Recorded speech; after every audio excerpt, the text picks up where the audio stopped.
Book of Zephaniah 3 verse 20 KJV. At that time will I bring you again, even in the time that I gather you.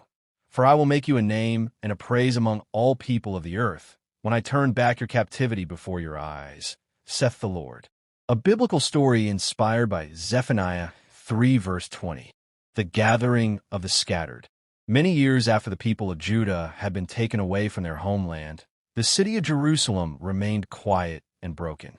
The walls that once stood strong were damaged, and the temple courts where songs of worship once filled the air had grown silent.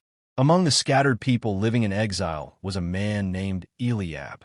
He had been a young boy when foreign armies marched into Jerusalem and carried many families away to distant lands. Now he was older, with children of his own, but the memory of his homeland never left his heart. Every evening Eliab would gather his family and tell them stories of Jerusalem. He spoke about the temple where people worshipped the Lord, about the hills surrounding the city, and about the festivals where the people sang and celebrated together. His children listened with wonder. But one night his son asked a question that troubled him deeply. "Father," the boy asked softly, "will we ever see Jerusalem?" Eliab paused before answering. The years of captivity had been long, and hope sometimes felt distant. Yet he remembered the promises spoken by the prophets. "God has not forgotten us," Eliab said gently. "One day he will gather his people again." Not far away, the prophet Zephaniah had once spoken words from the Lord that were passed down among the people. The message said that God would restore his people and turn their captivity into freedom.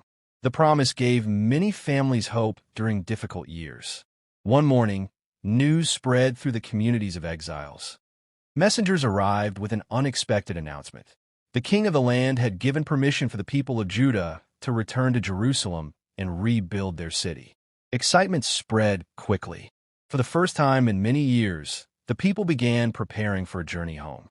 Eliab gathered his family and packed their belongings. Though the journey would be long and difficult, hope filled their hearts. They were no longer a scattered people without direction. They were returning to the place God had promised to restore. The road back to Jerusalem was dusty and challenging. Many travelers were elderly, and children grew tired along the way. Yet the people encouraged one another with songs and prayers. When they finally reached the hills surrounding Jerusalem, Eliab stopped and looked toward the city. The sight brought tears to his eyes. The walls were still broken, and many buildings were in ruins.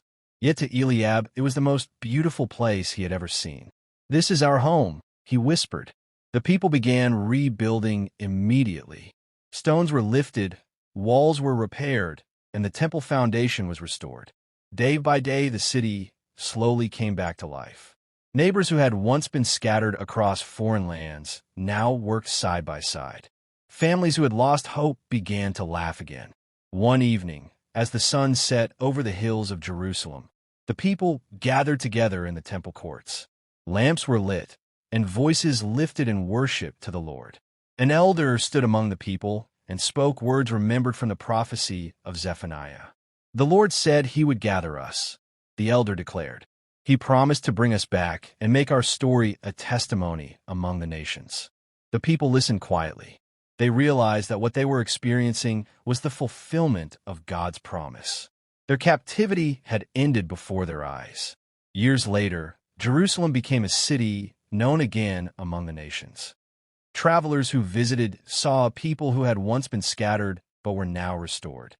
Eliab, now an old man, often sat near the temple with his grandchildren.